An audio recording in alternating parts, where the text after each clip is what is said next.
So we know that 2026 tax season is very close around the corner, and from the 1st of July until the 12th of July, SARS will be sending auto assessments. These auto assessments are based on the third-party data, which is usually your RP5, your medical aid, your RA certificate, and interest certificates from the banks.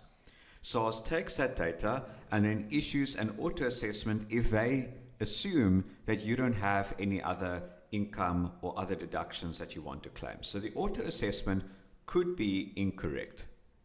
One of the things that makes auto assessments useful is that you don't have to file a correction if it is correct.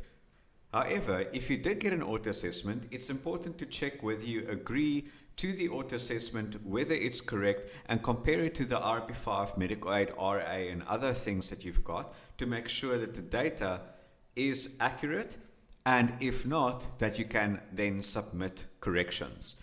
The thing about auto assessments is it misses the other income that I didn't mention, and it also misses any other deductions.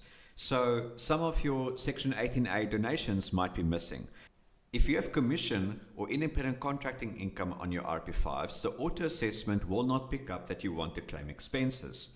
So you could be missing out on a bigger refund if you just take the auto assessment as is. On the other hand, if you have other income like rental income, maybe you did some consulting, maybe there was some side hustles, maybe you have Patreon income, or you're a content creator and you've got that source of income, so it's different from different sources, or foreign interest, or even a sale of property. SARS wouldn't know about those extra things. And so then you would be actually under declaring your income, and you could be faced with penalties for under declaration. So if you've received your auto assessment, you can go to taxtim.com and then try out our auto assessment checker. What this checker does is it's an easy to use question and answer section that tells you whether you should submit a correction or whether you can accept your auto assessment as is without having to submit a tax return before the 23rd of October 2026. So if we get started, I'm just going to go through this. Do you qualify for home office expenses? I'm going to say no. Do you use a personal computer for work purposes?